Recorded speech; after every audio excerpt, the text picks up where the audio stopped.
వైఎస్ఆర్ పాలనను తెలంగాణలో తీసుకురావడమే లక్ష్యమంటూ రాజకీయాలు మొదలుపెట్టిన షర్మిల ప్రజలకు దగ్గరయ్యేందుకు పాదయాత్ర చేశారు. బీఆర్ఎస్ లీడర్లను తన పదునైన విమర్శలతో ఎండగట్టారు. కానీ పార్టీకి ఆశించినంత మైలేజీ రాలేదు. పెద్ద నాయకులు ఎవరూ పార్టీలో చేరటమూ లేదు. షర్మిల ఆంధ్ర అనే ముద్ర కారణంగానే తెలంగాణ ప్రజలు ఓన్ చేసుకోవడం లేదు. ఇక ఈ నేపథ్యంలోనే ఆమె ఇప్పుడు పొలిటికల్ త్రిశంకు స్వర్గంలో ఉన్నారు.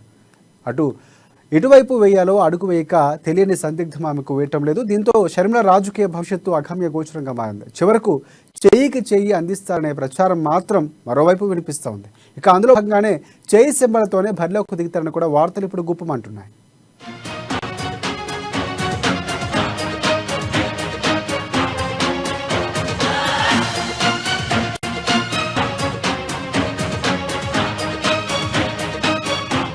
వైఎస్ షర్మిల రూటెటు చెయ్యికి చేయి అందిస్తారా, ఒంటరిగానే బరిలో నిలుస్తారా?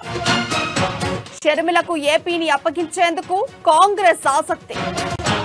తెలంగాణకే ఓకే అంటున్న షర్మిల రాకపై రేవంత్ వర్గం ఆలోచన. సికింద్రాబాద్ లోక్సభ అప్పగించాలని ఆలోచన.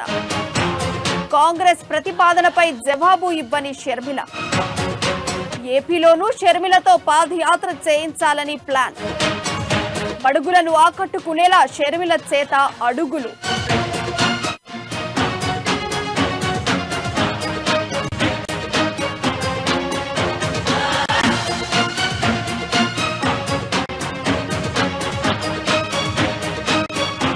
వైఎస్ఆర్ తెలంగాణ పార్టీ వ్యవస్థాపకురాలు వైఎస్ షర్మిల రాజకీయ భవిష్యత్ ఆగమ్య గోచరంగా మారింది. దీంతో వైఎస్ షర్మిల అడుగు ఎటువైపు పడబోతోంది? కాంగ్రెస్ తో ఆమె చెయ్యి కలుపుతారా, లేక ఒంటరిగా ఎన్నికల బరిలోకి దూకడానికి మొగ్గు చూపుతారా అనే దానిపై ఉత్కంఠ నెలకొంది. ఓవైపు కాంగ్రెస్ లో వైఎస్ఆర్టీపీ అధినేత్రి షర్మిల చేరక ఖాయమనే వార్తలు వస్తుండగా, మరోవైపు ఆమె ఎక్కడి నుంచి పోటీ చేస్తారనే దానిపై రకరకాల అంచనాలు వెలువడుతున్నాయి.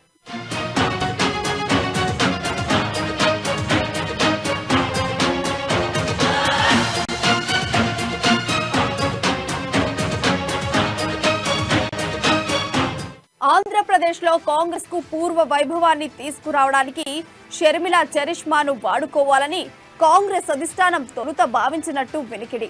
ఏపీలో హస్తం పార్టీ సీఎం అభ్యర్థిగా ప్రకటిస్తామనే ప్రపోజల్ పెట్టినా ఆమె ససేమిరా అన్నారట.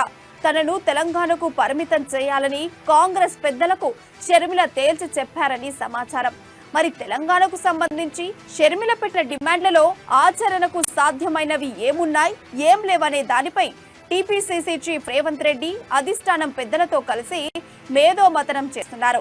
షర్మిలకు తెలంగాణ అసెంబ్లీ టికెట్ ఇవ్వడాన్ని రేవంత్ వ్యతిరేకిస్తున్నారనే వార్తలు వినిపిస్తున్నాయి.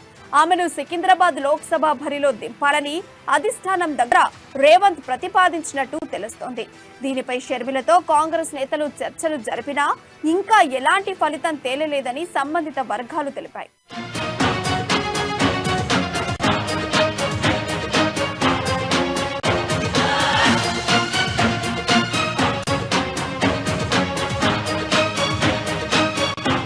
సికింద్రాబాద్ లోక్సభ పరిధిలో క్రిస్టియన్ల ఓట్లు కీలకంగా ఉన్నాయి. ఆ నియోజకవర్గం నుంచి షర్మిల బరిలోకి దిగితే సులువుగా సెటిలర్స్, వైఎస్ఆర్ అభిమానులు ఆమె సామాజిక వర్గం ఓట్లను ప్రభావితం చేయగలుగుతారని కాంగ్రెస్ అధిష్టానం భావిస్తోంది. షర్మిలకు చివరి నిమిషంలో పాలేరు అసెంబ్లీ టికెట్ ఇచ్చినా ఆశ్చర్యం లేదని పార్టీ వర్గాలు అంటున్నాయి. కొంతకాలంగా తన పార్టీ కార్యకలాపాలకు దూరంగా ఉంటున్న షర్మిల కాంగ్రెస్ తో ఏదో ఒకటి తేల్చుకున్న తర్వాతే క్షేత్రస్థాయి పర్యటనలు మొదలు పెట్టాలని డిసైడ్ అయ్యారని వైఎస్ఆర్టీపీ వర్గాలు తెలుపుతున్నాయి.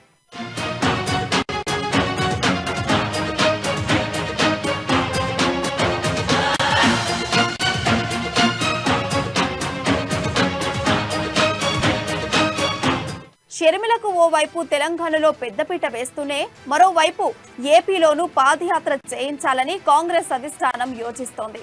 తద్వారా ఏపీలో పార్టీకి దూరమైన ఎస్సీ, మైనారిటీ, ఎస్టీ వర్గాలను, రెడ్డి సామాజిక వర్గాన్ని తమ వైపునకు తిప్పుకోవాలనే ప్లాన్ రెడీ చేస్తోంది.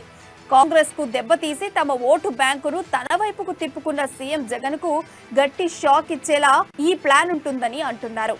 ప్రస్తుతం ఏపీలో ఎస్సీ, ఎస్టీ, మైనారిటీ వర్గాలు ప్రధాన ఓటు బ్యాంకుగా ఉన్నాయి. గతంలో వీరంతా కాంగ్రెస్ పార్టీకి పెట్టని కోటగా ఉండేవారు.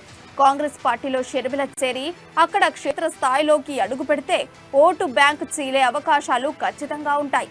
షర్మిలకు కాంగ్రెస్ ఎలాంటి ప్రాధాన్యం ఇస్తుంది, ఆమె సేవలను ఎలా వినియోగించుకుంటుంది అనే దానిపై అతి త్వరలోనే క్లారిటీ వస్తుంది.